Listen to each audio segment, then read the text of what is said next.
잘못된 마음을 고치는 것을 가지고 개심, 이렇게 한자말로 표현을 할 수가 있습니다. 변심이라고 하는 것은 마음이 변한 것을 나타낼 때 변심이라고 하죠. 회심이라고 하는 단어를 우리만 쓰는 것이 아니라 불교에서도 쓰는데, 불교에서 회심이라고 하는 것은 나쁜 데 빠져 있다가 착하고 바른 길로 돌아온 마음, 이것을 나타낼 때 회심이라고 불교에서는 말합니다. 우리 기독교에서 말하는 회심은 의미가 좀 다릅니다. 소극적으로는 죄를 슬퍼하고 후회하는 마음, 이것이 회심이고, 적극적으로는 돌이키는 마음을 의미합니다. 돌이킨다. 그래서 회심은 불신앙에서 떠나서, 하나님을 안 믿던 곳에서 떠나서 하나님께 돌이켜서 하나님께 믿게 되는 것, 혹은 신앙에 불성실했다가 마음을 돌이켜 이제 앞으로는 철저히 하나님을 잘 믿게 될 때, 그것을 가지고 그 마음의 변화된 상태를 회심이라고 말합니다. 이 회심은 사람의 마음에서 일어나는 결단에 의한 행위처럼 겉으로는 보이지만 실제로는 하나님의 은혜로 인한 마음의 결단이자 죄에서 하나님께로 돌아서는 구원의 첫 단계라, 이렇게 볼 수 있습니다. 오늘 여러분과 제가 읽었던 이 본문 내용, 요한복음 4장에 나오는 이 사마리아 여인의 이야기, 수가성 여인의 이야기는 성경에서 가장 감동적으로 회심하고 있는 한 여인에 대한 내용이 됩니다. 그런데 이 여인은 사마리아 지역 수가성에 살던 여인인데 행실은 좋지 못한 무명의 여인으로 나타납니다. 우리 예수님께서 유대를 지나서 이제 갈릴리로 가신다고 합니다. 자, 제가 신약 성경을 들으실 때 항상 이 지역 지도를 생각하시라고 그랬습니다. 이스라엘 지도를 셋으로 나누어서 맨 위에 동네가 어디라고 그랬습니까? 맨 위에가 어디죠? 갈릴리. 가운데가 어디입니까? 사마리아. 맨 아래가 어디입니까? 유대, 유다. 자, 지금 예수님께서는 유대에서 맨 윗동네 갈릴리 쪽으로 가시려고 하는 것입니다. 그러면 가운데 사마리아 지역을 통과해야 되는 거죠. 근데 이 사마리아 지역은 이것을 설명하려면 또 한참 설명을 해야 되겠지만, 간단하게 말하면 이 유대 지방에 사는 사람들, 또 갈릴리 지방에 사는 유대인들이 싫어하는 사람들입니다. 옛날에 그 지역이 점령을 당하면서 이방인들이 들어와서 섞여 살아서 피가 혼혈이 됐죠. 잡종이 되고, 종교적으로도 마찬가지로. 그래서 정통 유대인들은 싫어하던 사람들이 살던 지역이 사마리아 지역이고, 그래서 그 지역 사람들을 사마리아 사람이라 하면서 아주 사람 취급 안 하고 상종도 안 하고, 그래서 유대에서 갈릴리로 가려 그러면 그 가운데나 이런 여러 길이 있는데 그렇게 안 가고 빙 둘러서 저 바닷가나 사람 없는 쪽으로, 사마리아 사람들 만나지 않는 곳으로 돌아서 가곤 했던 것입니다. 그런데 오늘 말씀에 보면 예수님께서, 주님은 그렇게 안 하시고 사마리아를 가로질러 가시는데 그 중에 수가성에 들어가시고 거기서 한 여인을 만나고 있더라. 그 내용을 지금 성경이 기록하고 있는 것입니다. 수가라 부르는 동네에 들어가셔서 주님이 여행길에 피곤하시고 목도 마르셔서 우물가를 찾습니다. 물을 좀 드시려고. 그런데 거기 갔더니 한 여인을 그 정오 시간에, 뜨거운 시간인데 한 여인이 물을 길러 나왔는데 그 여인을 만나게 되고 그 여인과 대화를 나눕니다. 이 내용이 1절부터 42절까지 나옵니다. 아까도 말씀드렸지만 여기서 예수님을 만나고 있는 이 여인은 평범한 여인이 아니었습니다. 17절 이하에 보시면, 거기 보면 이 여자는 남편이 이전에 5명이나 있었습니다. 바꾸었고 지금 동거하는 사람도 남편이 아니라. 그러면 지금 만약에 어떤 여인이 이렇다 그러면 지금도 좋지 못하게 사람들이 볼 텐데 2000년 전 주님 시대 때 벌써 이랬다 하는 것이죠. 그러니 참으로 행실이 부도덕한 그러한 여인이었던 것입니다. 이런 여인이 사람들의 눈을 피하여 햇볕이 쨍쨍 내리쬐는 정오에 물을 길러 우물가에 왔다가 여기서 예수님을 만나게 되고 여기서 인생의 변화가 생기게 된 것입니다. 오늘 이 내용을 같이 나눌 때 하나님께서 여러분과 저에게 깨닫는 은혜, 지혜를 주시길 바랍니다. 먼저 우리는 여기서 회심한 여인을 볼 수가 있습니다. 회심한 여인. 본문 1절부터 42절에 나타난 주님과 사마리아 여인의 만남에 있어서 여기 특징이 뭘까 이렇게 보면, 특징이 무엇인가? 여기 예수님께서 이 사마리아 여인을 만나준 여기를 전체 내용을 잘 살펴보면 이 여인이 회심을 뒤에서 하게 되죠. 마음이 바뀌게 되죠. 예수를 알게 되고 하나님을 믿게 됩니다. 근데 이 회심하는 장면에 특징이 있다. 뭐가 있는가? 어떠한 기적도 없다 하는 것입니다. 여기는 기적이 나타나지 않는 거예요. 앞장에 보면 요한복음 2장에 뭐가 나옵니까? 가나 혼인잔치가 나오고 여기서 첫 번째 기적이 나타나죠. 예수님이 물을 가지고 포도주로 바꾸는 그러한 내용이 나타납니다. 첫 번째 기적을 여기서 행하시게 되는 거죠. 기적이 나타납니다. 그 다음에 오늘 우리가 읽은 이 내용 뒤에 42절 다음에 가보면 거기 이제 왕의 신하의 아들이 병이 걸립니다. 이 병을 고쳐주는 그 내용이 나오는데 왕의 신하의 아들을 예수님이 고쳐주십니다. 병을 고치는 거죠. 이적이 기적이 나타납니다. 바로 뒤에도 기적이 나타나고 바로 앞에 가나 혼인잔치에도 기적이 나타나는데 이 여인을 만나는 이 장면에서는 기적이 나오지 않는다 하는 것이죠. 우리가 흔히 가지는 생각 중에 뭐가 있냐면 기적이 나타나면 예수를 믿게 될 텐데 이런 생각들이 있습니다. 어떤 사람이 기적을 보게 되면 아니면 지금 중한 암에 걸렸다든지 불치병에 걸렸는데 그것이 교회에서 기도했더니 낫다. 그러면 그 사람이 예수 믿게 되지 않겠습니까? 이런 생각들을 많이 합니다. 그래서 실제로 그런 시도들이 많이 있기도 하죠. 지금 생각을 해보니까 제 이모부도 오래전에 돌아가신 이모부도 마찬가지입니다. 아주 불교에 심취하셨던 그 이모하고 이모부가 그렇게 열심히 불교 신자였죠. 그런데 위암이 걸려서 돌아가실 지경이 되니까 뭐 여기저기 병원 다니시고 하시다가 마지막엔 기도원에 가시더라. 기도원에 어디 누군가에게 얘기를 들었겠죠. 기도원 가면 병 고친다. 그런데 결국은 낫지를 못하죠. 그리고 위생병원에서 돌아가셨습니다. 그래서 사람들이 생각하기에 기적이 나타나면 예수를 잘 믿을 텐데 이런 생각들을 많이 합니다. 여러분 중에도 그런 생각이 있을 수도 있습니다. 그런데 오늘 여기 보면 어떻습니까? 예수님은 그렇게 하지 않더라 하는 것이죠. 예수님이 그렇게 기적을 자주 행하시는가? 실제로 그렇지 않은 것입니다. 오늘날도 마찬가지입니다. 우리 생각에는 기적을 보면 믿겠다.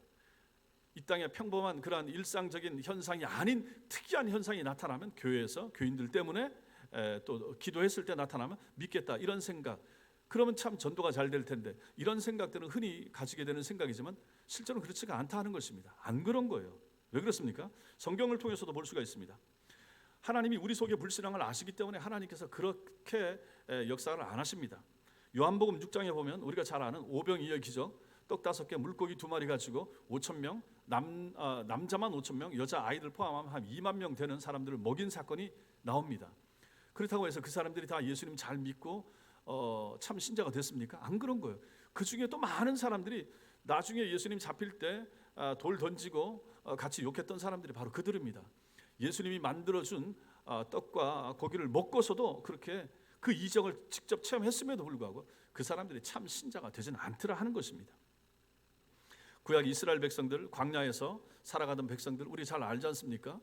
말도 못할 기적을 체험을 했죠. 홍해가 갈라지고 그 갈라진 땅을 마른 땅같이 건넜고 만나와 메추라기를 매일 먹었고 불기둥과 구름 기둥에 인도하심 가운데 40년을 살았던 사람들이면 얼마나 신앙이 좋아야 되겠습니까? 좋았습니까? 안 좋았잖아요.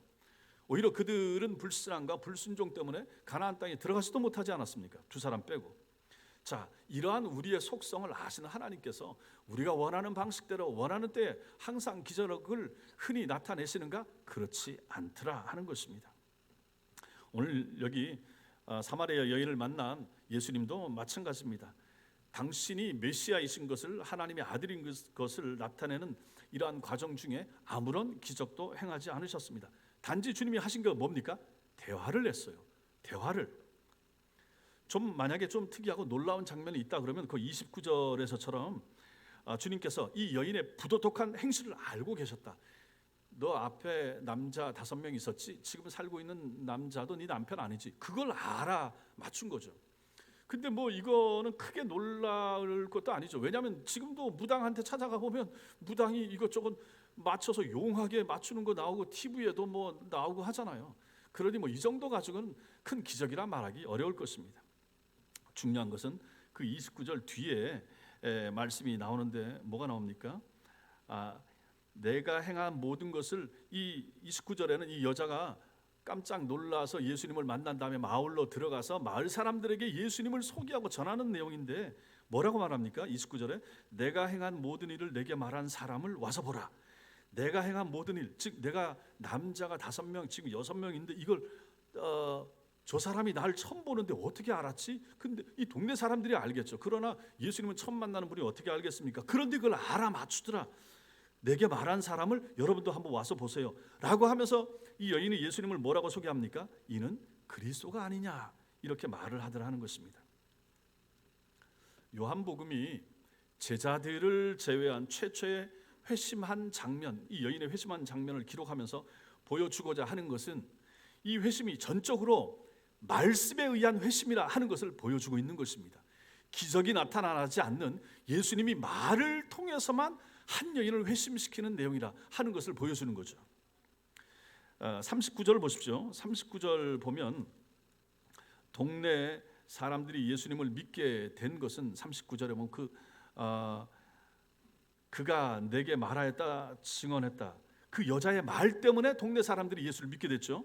41절에 보면 이틀간 예수님이 그들과 함께 머무시면서 가르치신 말씀을 인하여 믿는 자가 더욱 많아졌다 이렇게 말합니다. 42절에서 사마리아 사람들이 예수님을 믿고서 강조하는 것도 뭡니까? 자기들이 믿게 된 것은 기적이나 이적을 봐서가 아니라 뭐죠? 여자의 말 때문, 더 나아가서 예수님께서 하신 말씀을 직접 들어서 믿게 됐다 이렇게 표현하고 있잖아요.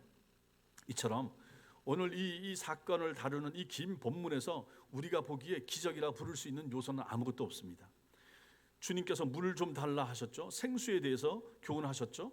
여인의 과거와 현재에 대해서 알고 계셨다 이걸 말씀하셨고 예배에 대하여 말씀하신 것 이게 전부 다입니다. 그리고 여인이 동네에 들어가서 이 예수님에 대해서 소개한 것밖에 없고 예수님은 그 동네에 들어가서 하나님 나라 복음을 전하셨겠죠. 이거밖에 없습니다.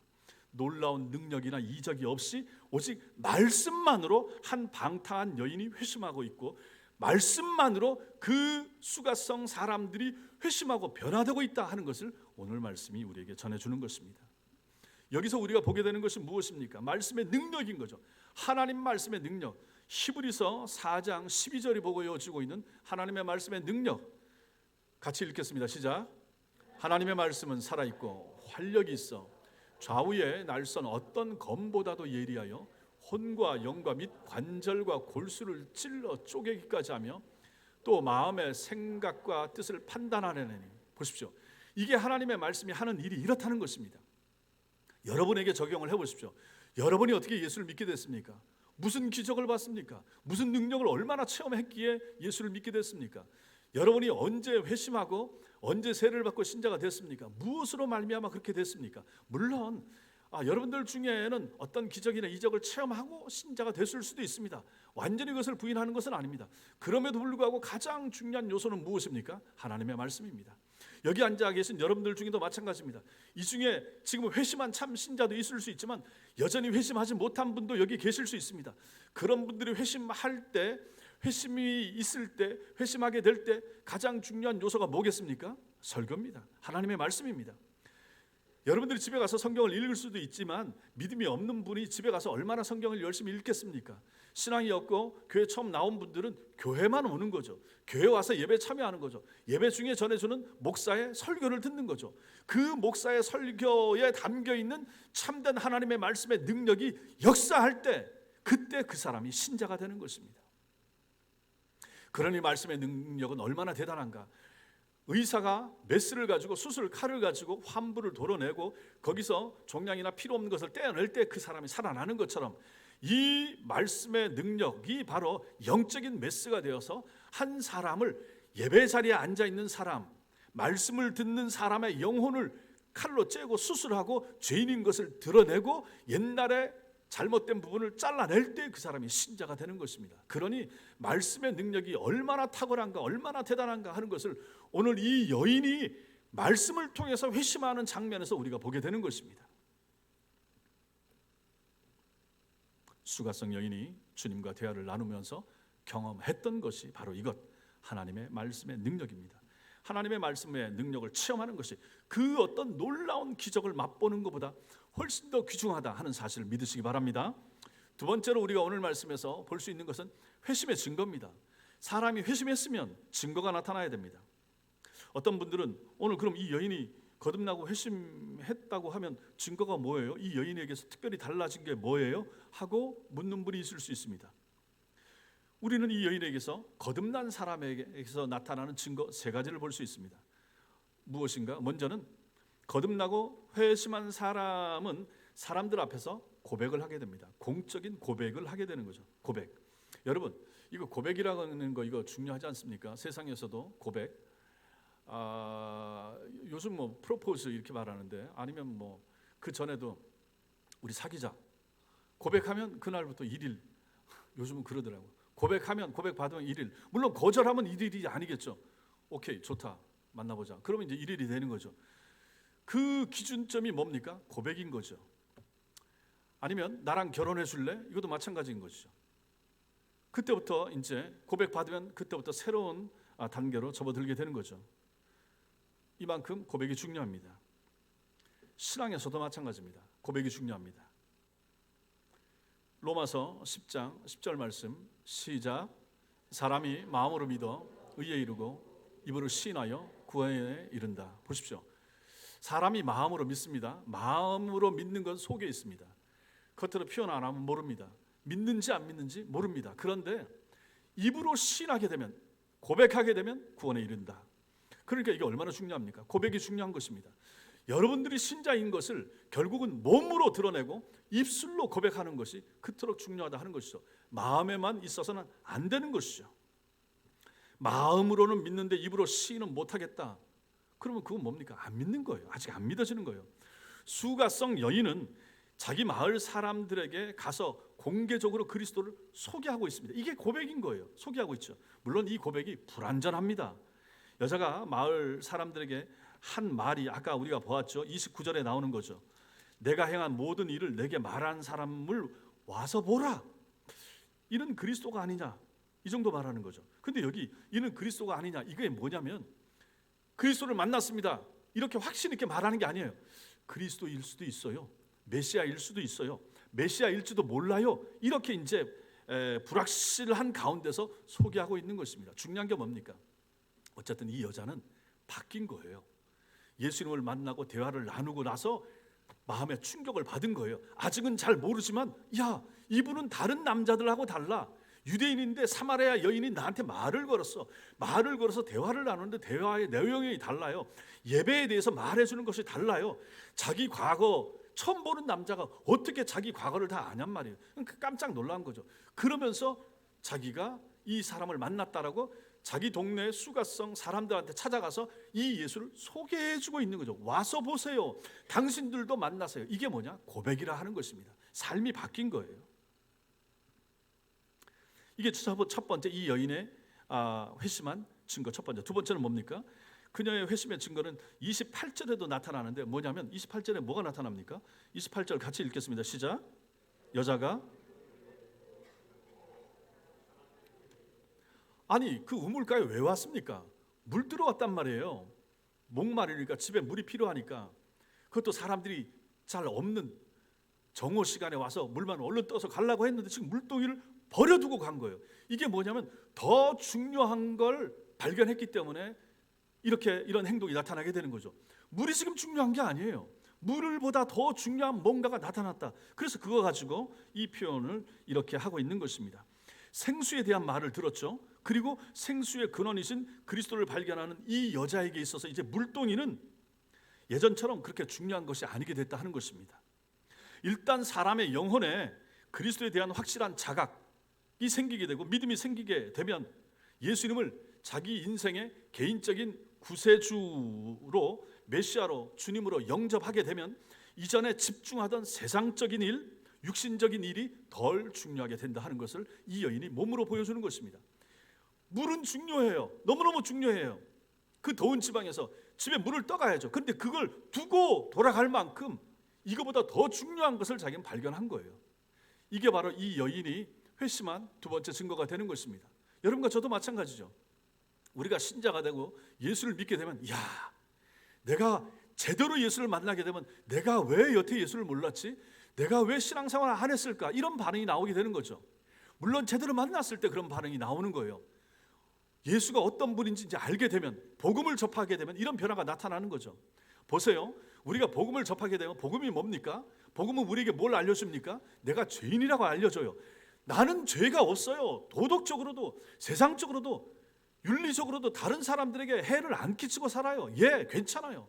그런데 성경에만 보면 교회만 가면 죄인이라고 말해요. 예, 저도 마찬가지예요. 저도 목사로서 제가 뭐 얼마나 안 좋은 생활을 살겠습니까? 그러고 나서 하나님 말씀을 붙들고 서고 하면 하나님 내가 여전히 부족하고 여전히 내가 시간을 잘 활용하지 못했고 주님 앞에 더 신실하게 더 진실된 삶의 모습을 보이지 못한 그러한 연약함이 있습니다. 하나님 용서해 주세요. 다음 주는 그러지 않도록 하나님 도와주세요. 이런 회개 기도를 제가 하지 않습니까? 죄인의 모습을 보는 거예요. 하나님을 만난 사람이 이런 모습으로 바뀌어가는 거죠. 여러분도 마찬가지 아닙니까? 복음이 그것을 알려주는 거죠. 내가 하나님 앞에 설 때마다 끊임없이 나의 연약함, 부족함, 모자람을 보여주고 깨닫게 해주고 죄인인 것을 생각나게 해주는 것. 그러면 이 사람은 바뀌어진 사람이 되는 거죠. 이렇게 인생에 여러 가지 중요한 것이 있지만 가장 중요한 거, 예수를 만나게 되면 삶이 완전히 바뀌게 되다. 땅에 목숨을 걸고 땅의 것을 귀중하게 여기던 사람이 하늘을 바라보게 되고 천국을 소망하게 되고 위의 것이 같이 있다. 가치관이, 세계관이, 인생관이, 물질관이, 사람 인간 관계까지 다 바뀌어지게 만들어주는 놀라운 힘, 그것이 바로 예수 그리스도를 제대로 만났을 때, 회심했을 때 나타나는 사람의 변화가 바로 그것이라 하는 것입니다. 세 번째로 이 여인에게서 나타난 변화가 무엇입니까? 그녀에게 이전에는 없던 새로운 관심이 생겼습니다. 새로운 염려가 그 영혼 안에 일어난 거죠. 그녀는 대부분이 그렇듯이 자기 삶에만 관심을 가지고 살아가던 사람입니다. 남 신경 안 쓰고 그냥 나만 살고 나만 좋으면 되고, 그러한 개인주의 성향이 강했던 사람이 이 여인도 그랬을 것입니다. 그런데 그녀가, 이 여인이 주님을 만나고 나서 즉시 보인 반응이 무엇입니까? 물동이를 버려두고 마을로 뛰어 들어간 거죠. 오늘 본문에 보면 직접 뛰어 들어갔다는 내용은 나오지 않지만 그녀가 물동이를 버려두고 간 행동은 분명히 급하게 돌아갔다 하는 짐작을 하기에 충분한 것입니다. 왜 이렇게 했을까요? 왜 했을까요? 이 사람을 생각해 보세요. 이 여자가 부도덕한 여인이라고 그랬잖아요. 마을 사람들하고 관계가 좋을 리가 없어요. 마을 사람들한테 손가락질 하나 받으면서 이렇게 살았을 것이라는 얘기입니다. 그런데 이 여인이 달라진 것입니다. 이 여인이 마을에 돌아가서 사람들에게 한 사람을 소개하고 있는 거예요. 자기가 만난 예수, 자기가 체험한 예수 그리스도를 전해 주어야 한다라고 하는 영적인 부담감과 영적인 이런 관심이 생긴 거죠. 이것을 주님을 만나 거듭난 사람 안에 나타나게 되는 자연스러운 변화가 되는 것입니다. 여러분도 그렇지 않습니까? 내가 예수를 만나고 내가 참 신자가 되고 내가 구원받게 되면 내가 만난 예수, 나를 만나준 예수, 내 기도를 들어주시는 예수, 너무 좋은 거죠. 이 예수님을 내 가장 가까운 사람부터 내 주변에 있는 사람들에게 소개하고 싶어지지 않습니까? 전하고 싶어 하게 되는 거죠. 이 마음이 생기는 것은 당연한 겁니다. 그런 것에 대한 부담감을 가지게 되는 거죠. 쉽게 생각해 보십시오. 우리가 맛집만 갔다 와서, 아니면 저도 빵 좋아하니까 어디에 빵이 맛있다 그러면 가보고 싶은 거예요. 그래서 제 집사람하고 같이 TV 보다가 뭐 맛집 뭐 나온다 그러면 생생정보통 이거 나오잖아요. 100곳에 뭐 막 온다는 거예요. 가보자. 그럼 또 우리 집사람이 말리죠. 한번 가보고 싶어요. 우리가 갔다 왔다. 제가 같이 가는데 우리 권사님들이 소개해 준데 제가 또 좋다고 가고 또 여러분들 모시고 가고 하잖아요. 그러니까 맛집만 갔다 와도 나만 먹기에, 나만 맛보기에 너무 아까워. 사랑하는 사람들, 가까운 사람들, 우리 교인들 같이 모시고 가고 싶다. 그런 마음이 드는 것처럼 내가 갔다 왔던 장소, 어디 갔다 왔던 뭐 좋은 곳을 보고 왔다 해도 마찬가지잖아요. 다른 사람에게 소개해서 해주고 싶고 가족들 데리고 가고 싶고, 이것을 영적으로 바꾸면 이렇게 되다 하는 거죠. 내가 예수를 만나고 내가 신자가 되고 하니까 내가 만난 예수, 나를 살려준 예수, 내 사랑하는 가족들에게 왜 안전하고 싶겠습니까? 지금 우리 가족들이 예수 안 믿는 것 때문에 마음 아파하면서 5년씩 10년씩 30년씩 기도한 사람들의 마음이 다 이 마음을 가지고, 이 절절한 마음을 가지고 기도하지 않았습니까? 저도 우리 부모님 전도하기 위해서 제가 20년 기도했다고 말씀드리지 않았습니까? 제 동생들도 마찬가지고. 긴 시간에 내 마음속에 영적 부담감, 내 가족을 살려야 된다, 내 가족이 예수 믿어야지, 천당 가는데 같이 가야지, 그러한 마음이 생기게 된다 하는 것이죠. 참 신자, 참 회심한 사람 마음속에서는 당연히 이러한 영적 부담감이 있을 수밖에 없다 하는 것을 오늘 이 사마리아 여인이 우리에게 보여주는 거예요. 자기를 별로 좋아하지도 않는 사람들인데, 마을 사람들이, 그 마을 사람들에게 자기가 만난 이 남자, 이 예수 그리스도, 자세히는 잘 몰랐지만은 자기 과거를 알고 예배에 대해서 설명해주는 이 놀라운 남자를 자기만 알고 있을 수가 없었다 하는 것입니다. 그래서 뛰어 들어가서 물동이도 버려두고 마을 사람들에게 내가 만난 이 예수, 당신들도 와서 보라, 와서 만나보세요, 소개를 해주고 있는 것입니다. 여러분들이 예수님을 제대로 만나게 되면, 여러분들이 정말로 영혼이 거듭나게 되면 그 놀라운 특징 중에 하나가 무엇인가? 영적인 부담감을 갖게 되는 거죠. 예수를, 나만 좋은 것을 어찌 간직하겠습니까? 좋은 건 가족들하고 나누잖아요. 좋은 건 친구들하고 나누는 게 되잖아요. 마찬가지로 하는 것입니다. 이 좋은 예수, 내 인생을 바꾸어 주신 예수, 내 인생을, 내 영혼을, 내 삶을, 내 육체를 나중에 하나님 나라로 데리고 들어갔을 분을 여러분과 제가 만나는데 어찌 우리가 입을 다물고 가만히 있을 수가 있겠습니까? 믿지 않는 그들, 예수를 모르는 그들에게 끊임없이 그들의 영혼을 불쌍히 여기면서 걱정하고 염려하는 마음, 그래서 그들을 위해서 기도하고 복음을 전하고 싶은 마음이 생기게 되는 것이 당연하다 하는 것입니다. 그래서 이것을 정리를 할 수가 있습니다. 회심에는 세 가지 증거가 나타납니다. 이것을 가지고 3C, 영어로 세 가지 3C로 표현할 수가 있습니다. 그 주보에도 보면 제가 써놨습니다. Confession입니다. Confession, 먼저 고백입니다. 공적인 고백, 공적인 고백. 입술로 고백하는 것. 나 신자입니다. 나 천성교회 교인입니다. 나 교회 다닙니다. 나 예수 믿습니다. 뭐 어디 불신자들과 모임 자리 같은 데 가서도 마찬가지고, 나 신자입니다. 자기를 드러내고, 그래서 뭐 2차 3차 내가 같이 못 가서 죄송합니다. 대신 나머지 일은 제가 열심히 하겠습니다. 자기가 신자인 것을 드러내는 것, confession. 두 번째, change. 가치관의 변화가 일어납니다. 변화가 나타나죠. 이전에 중요하던 것이 이제는 그 전과 다릅니다. 덜 중요해집니다. 옛날에 정말 목숨을 걸던 일이 이게 목숨을 걸 만한 일이 아니었다 하고 깨닫게 되는 거죠. 체인지, 변화가 나타납니다. 이 여인이 물동이를 버려두고 바뀐 것처럼 마지막은 concern. 다른 사람의 영혼에 대한 근심, 걱정, 염려, concern. 저 사람 예수 믿어야 되는데, 예수 안 믿으면 지옥 가는데 어떡할까? 내가 뭘 하면 될까? 또 기도하고, 내가 저 사람한테 언제 기회를 봐서 복음을 전할까? 이 염려, 걱정, 영혼을 위한 걱정. 저 사람 먹고 살고 그런 걱정이 아닌 거예요. 저 사람 영혼을 향한 걱정. 이 여인은 미약하지만 이 세 가지 증거를 오늘 말씀에서 다 보여주고 있더라 하는 것입니다. 여러분은 어떻습니까? 여러분의 이 세 가지 다 있습니까? 이 세 가지 있습니까? 있어야 됩니다. 있어야 회심한 사람입니다. 있어야 진짜입니다. 만약 없습니까? 그러면 여러분을 돌아보셔야 됩니다. 내가 아직 부족하구나.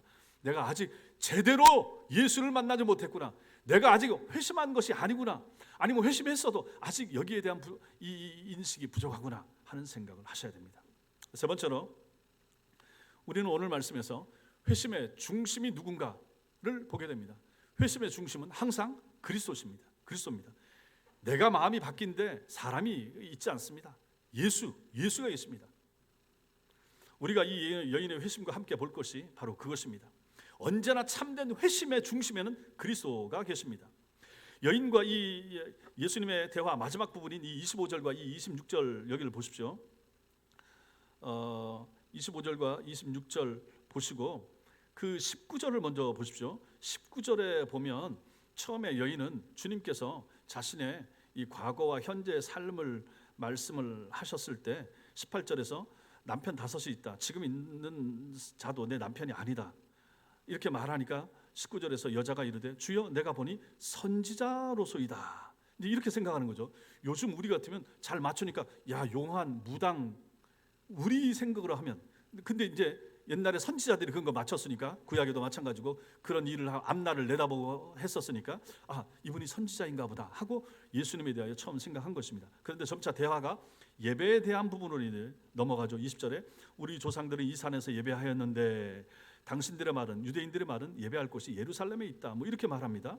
참된 예배가 무엇인지 예수님께서 그 뒤에 말씀을 해주십니다. 그러니까 25절에서 이 여인은 이제 메시아에 대한 관심을 나타냅니다.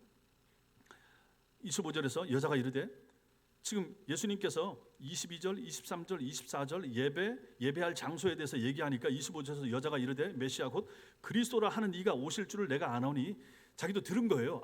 메시아가 오면, 그가 오면 이 예배에 대한 것에 대해서 우리에게 알려준다고 배운 거예요. 그 내용이 25절에서 말하는 거예요. 그런데 예수님이 그 얘기를 하니까 이분이 메시아일 수도 있겠다. 내가 옛날에 들었을 때, 우리 부모님한테 들었을 때 메시아가 오면 예배 문제, 예배 장소의 문제 설명해 준다고 했는데 지금 내 옆에 있는 이 남자가 나한테 예배에 대해서 자꾸 얘기하는 거예요. 그래서 25절처럼 이렇게 말을 하고 있다 하는 것입니다. 이처럼 여기서 이제 여자의 생각이 점점 바뀌게 되는 거죠. 처음에는 선지자 정도로 생각을 했다가 예배에 대한 문제를 얘기하니까 이 얘기는 저 메시아가 하는 얘기인데 이분이 얘기를 하네라고 하면서 마음에 궁금증과 의심이 생기게 되는 거죠.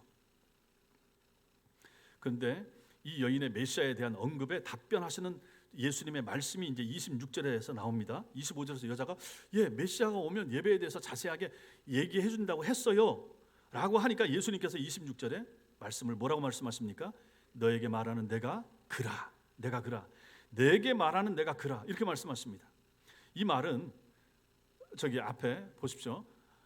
요한복음 4장 26절, 너와 말하고 있는 내가 바로 그 사람이다. 내가 그라, 내가 그라, 내가 그라, 내가 바로 그 사람이다. I who speak to you am he. 저기서 I am he, I am he, 내가 그다. 너하고 지금 말하고 있는 I am, 내가 he, 그다. 이렇게 예수님이 말씀하고 계시다 하는 것입니다. 여기 나다, I am, 이 표현은 히브리식 표현으로서 이게 하나님께서 당신 자신을 소개할 때 출애굽기에서 모세에게 소개하는 내용이 바로 이겁니다. 여호와, 나는 스스로 있는 자라. 야훼, 나는 스스로 있는 자라. 나는 나다, 이렇게 말씀하시는 거예요. I am who I am, 이렇게 말씀하시는 거죠. 나는 스스로 있는 자다. 예수님이 지금 여기서 내가 그라, 이 말씀을 하는 거예요. 그 여자에게. 놀랍지 않습니까?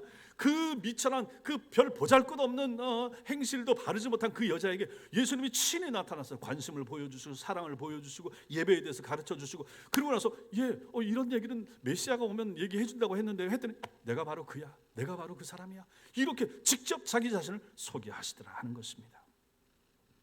요한복음에는 주님께서 당신이 하나님이심을 증거하는 말씀들이 여러 번 나오는데 그 중에서 두 구절만 제가 말씀을 드리겠습니다. 요한복음 8장 58절. 자, 8장 58절 같이 읽겠습니다. 시작. 예수께서 이르시되 진실로 진실로 너희에게 이르노니 아브라함이 나기 전부터 내가 있느니라. 내가 있느니라. 아브라함이 나기 전부터 내가 있다. 유대인들과의 논쟁에서 주님께서는 당신께서 아브라함이 나기 전부터 내가 있느니라 이렇게 말씀하십니다. 그러니까 그 얘기하는 사람들 황당히 하는 거죠. 아브라함은 그때로부터, 예수님 때로부터 1500년 전 사람이에요. 근데 예수님이 이 30갓 넘은 사람이 얘기를 하는데 내가 아브라함 나기 전부터 있었다 이렇게 말하니까 황당히 하는 거죠. 그래서 결국 그 뒤에서 돌을 들어서 치려고 했던 내용이 바로 거기에 나오는 것입니다. 여기 내가 있느니라, 내가 있었노라 이게 아닌 거죠. 내가 있느니라 현재형으로 말하는 거예요. 이게 바로 하나님의 시점인 거죠. 내가 있다. 과거에도 내가 있었고 지금도 과거에도 내가 있고 현재도 내가 있고 앞으로도 내가 있고 이렇게 말씀하시는 거예요. 즉 하나님께는 시간의 관념이 없는 거죠. 늘 현재인 거죠. 항상 현재이신 분, 그분이 바로 하나님이십니다. 그러니까 창세 전에 계시면서도 오늘을 아는 거죠. 하나님께서 우리 입장에서는 미래를 내다본다 말하지만 시간은 우리에게 필요한 거예요. 공간은 우리에게 필요한 거예요. 하나님께, 영이신 하나님께 시간과 공간이 무슨 의미가 있습니까? 그러니까 우리가 하나님을 이해하지 못하는 것이 자꾸 우리 기준에서 생각을 하니까 이해하기 어려운데, 하나님은 시간과 공간으로부터 자유로운 분이라고 생각을 해보십시오. 그러면 얼마나, 그러니까 이 말씀이 나는 지금도 있었고 예수님이 삼위일체 하나님 중에 제2위가 되시니까 모세와 대화할 때도 그 자리에 내가 있었고, 그러니까 너희들과 1500년 시간이 지난 다음에 유대인들과 대화하는 자리에도 이 얘기를 하시면서 내가 아브라함 전에 있느니라, 아브라함 때도 있었고 그 전에도 있었고 이 말씀을 하시는 거예요.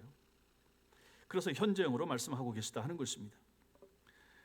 요한복음 18장 5절에도 마찬가지입니다. 거기도 보시면 뭐가 나오냐면 예수님께서 겟세마네 동산에서 기도하시고 밤중에 주님을 잡으려고 체포하려고 온 군인들을 만나십니다. 그때 그들이 와서 밤에 나사렛 예수를 찾는다라고 하자 주님께서 나서시면서 말씀하시는 내용이 나옵니다. 내가 그니라, 내가 그니라. I am he, I am he. 주님은 지금 그 말씀 속에서 하나님의 권위로서 자기 자신을 선포하고 계신 거예요. 내가 나다, 내가 그 사람이다. 너희가 찾는 사람, 내가 그 사람이다.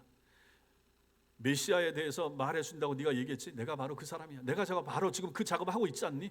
주님이 말씀하시더라 하는 것입니다. 모세가 나를 보낸 사람이 누구냐고 물으면 제가 뭐라고 대답할까요? 야훼가 보냈다고 해라. 내가 그다. 이렇게 말씀하시잖아요. 항상 주님은 그렇게 말씀하시는 거예요. 항상 살아계시고 항상 현재로 존재하시는 하나님이 그렇게 말씀하신 것입니다. 그럼 지금은 어떻습니까? 지금도 그분이 우리와 함께 하시고 우리 예배 받으시는 줄 믿으시기 바랍니다. 이게 신앙인 거예요. 이 자리에 그분이 우리와 항상 현재로 함께 하시는 거죠. 여러분과 제가 세상을 떠날 때 누가 우리 손을 붙잡고, 물론 천사가 우리와 함께 하겠지만 누가 그 자리에 동행하시겠습니까? 우리 주님이, 우리 예수님이 함께 하시는 거예요. 항상 현재로 계시는 분, 그분이 내가 그다, 내가 메시아다, 내가 그리스도다, 내가 너를 구원한 분이라, 내가 너를 구속한 인자라 라고 말씀하시면서 우리와 함께 하시고 우리를 이끄실 것이라 하는 것입니다. 주님은 당신 자신이 하나님이신 것을 그녀에게 직접 인터뷰하신 것이죠. 바로 옆에서 얘기를 하신 것이죠. 이것이 바로 이 여인의 거듭남과 회심을 직접적으로 설명해주는 단서가 되는 것입니다. 이처럼 주님께서 당신 자신을 그리스도라고 드러내신 후에 이제 이 여인이 마을로 들어가서 이 사람이 그리스도가 아닐까요? 이렇게 말을 했다고 제가 아까 말씀을 드렸죠. 이때 사람들의 반응이 30절에 나옵니다. 30절에 보면 그들이 동네에서 나와 예수께로 오더라. 이 여자의 말만 듣고 오는 거죠. 그리고 39절에서 그 동네 많은 사마리아인이 그 여인의 증거를 듣고 예수를 믿었다라고 기록을 합니다. 그들은 그리고 뭐라고 말합니까? 예수님께서 자기들과 함께 머무시기를 구했고 주님은 이틀이나 그들과 더 머무시면서 하나님 나라의 복음을 전하셨습니다. 이런 예수님의 말씀을 들음으로 인해서 믿는 자가 더 많아졌다 이렇게 기록하고 있습니다. 여기 누가 계십니까? 항상 예수님이 계시는 거죠. 예수님이 구원의 중심인 것입니다. 회심의 중심에 예수님이 계십니다. 예수님이 나타나서 말을 했더니 여인이 마음이 바뀌고, 마음이 바뀐 여인이 자기 동네에 들어가서 예수님을 소개하고, 이 소개받은 예수님께로 사람들이 나오니까 예수님이 당신 자신에 대해서 말씀하시고 하나님 나라에 대해서 말하니까 이 사람들이 다 회심하고 예수를 믿게 됐더라. 항상 모든 회심의 중심은 예수님이 계시다 하는 것을 우리는 알게 되는 것입니다. 그러므로 중요한 것은 무엇입니까? 예수를 만나는 것입니다. 예수를 만나야 회심하게 됩니다. 말씀을 통해서, 말씀 속에서 예수를 만나야 됩니다. 기적이 아니라 말씀을 통하여 말씀 속에서 예수를 만나야 됩니다. 성경을 읽다가, 성경을 듣다가, 성경을 공부하다가 예수를 만날 수 있고 만나셔야 됩니다. 내 가슴이 뜨거우시면 말씀을 듣는데, 성경을 공부하는데, 여러분이 집에서 성경을 읽는데 가슴이 뜨거워지고 아멘 하게 되고 그 내용에 동의하게 되면 그 시간에 여러분은 은혜를 받은 것입니다. 그 시간에 믿음이 생기는 거예요. 그렇게 예수를 만나는 거예요. 예수님은 그렇게 만나는 거예요. 말씀을 통해서 만나는 거예요. 살아있는 말씀, 역사하는 말씀, 그런 말씀의 능력을 체험하는 성도들 다 되시기 바랍니다. 사랑하는 성도 여러분, 오늘 사마리아 여인의 회심에서 우리가 배우는 것이 크게 두 가지 있습니다. 먼저는 거듭남과 회심은 오직 하나님의 말씀만으로 가능하다 하는 것입니다. 말씀이 전부입니다. 말씀이 전부입니다. 늘 강조합니다. 하나님의 말씀이 전부입니다. 모든 다른 것들, 다른 기적, 이적, 다른 설명들 필요 없습니다. 말씀이 중요합니다. 말씀을 가까이 하고 말씀을 배우면 말씀을 통해서 역사가 나타나는 것입니다. 베드로가 이것을 가지고 우리에게 잘 설명을 했습니다. 베드로전서 1장 23절에 이것이 나옵니다. 같이 읽겠습니다. 시작. 너희가 거듭난 것은 썩어질 씨로 된 것이 아니요 썩지 아니할 씨로 된 것이니 살아있고 항상 있는 하나님의 말씀으로 되었느니라. 아멘. 여러분과 제가 거듭난 것은 썩어질 씨, 다른 땅의 것이 아닌 거예요. 썩지 않아야 씨, 항상 있는 하나님의 말씀, 항상 살아계신 예수님, 항상 현재형으로 존재하시는 예수로 말미암아 여러분과 제가 거듭난 것을 믿으시기 바랍니다. 두 번째, 우리가 이 말씀에서 배우게 되는 것은 구원은 절대적으로 예수 그리스도에 대한 태도, 그리스도와 맺는 관계의 문제라는 것입니다. 내 속에 예수가 있는가, 내가 예수님과 어떤 관계인가, 이것이 중요한 거죠. 예수님이 내 주님이십니다. 예수님이 내 삶의 전부이십니다. 예수님이 나의 구세주십니다. 예수님이 내 아버지십니다. 예수님이 나의 하나님이십니다 라고 내가 설정하고 믿고 예수님을 그렇게 인정하면 그 사람 누굽니까? 신자입니다. 그 사람 구원받은 사람입니다. 관계가 그렇게 되는 거예요. 가장 가까운 관계, 가장 포기할 수 없는 관계, 가장 뜨거운 관계, 그분 예수, 그분 하나님이라고 믿습니까? 그럼 그분은 신자가 되었다라고 하는 것입니다. 오늘 여인이 이런 관계를 여기서 만난 거죠. 그렇다면 여러분을 한번 생각해 보십시오. 여러분은 언제 주님을 만났습니까? 언제 예수님이 여러분에게 찾아오셔서 말씀을 걸어줬습니까? 교회에 왔습니까? 지금 앉아 계십니까? 설교를 들으십니까? 지금 예수님이 말씀 가운데 찾아온 거예요. 목사의 말을 통하여 가르침을 가지고 여러분에게 말을 거시는 거죠. 그러면 그 말에 응답을 하셔야 됩니다. 마음을 여셔야 됩니다. 반응을 하셔야 되는 거죠. 그 예수를 모셔드려야 되는 거죠. 그때 여러분들은 신자가 되는 것입니다. 그러므로 성도 여러분, 여러분들 가운데 구원에 이르지 못한 분들은 항상 말씀이 중요합니다. 예배가 중요합니다. 구원에 이르지 못한 분들은 예수님을 만나서 구원의 신앙을 가지고 예수를 고백할 수 있게 되기를 바랍니다. 만약에 지금 이제 여러분 중에 또 많은 수는 신자입니다. 구원 받았습니다. 그렇다면 여러분들은 구원의 확신 가운데서 날마다 주님과 동행하는 삶, 주님과 더 깊은 관계, 사랑은 더 깊어져야 되잖아요. 더 뜨거워져야 되잖아요. 더 긴밀하고 더 친밀한 관계로 들어가야 되잖아요. 그것처럼 우리가 주님과 10년 전 예수 믿었던 관계보다 10년이 흐른 다음에 예수님과의 관계가 더 뜨거워져야지 대면 한다든지 이렇게 되면 되겠습니까? 안 되잖아요. 그것처럼 시간이 갈수록, 날이 갈수록, 천국이 가까워 올수록 주님을 더 사모하게 되고 더 사랑하게 되고 더 관계가 깊어지는 그러한 은혜가 여러분과 저에게 있게 되기를 주님의 이름으로 축원합니다. 기도하겠습니다.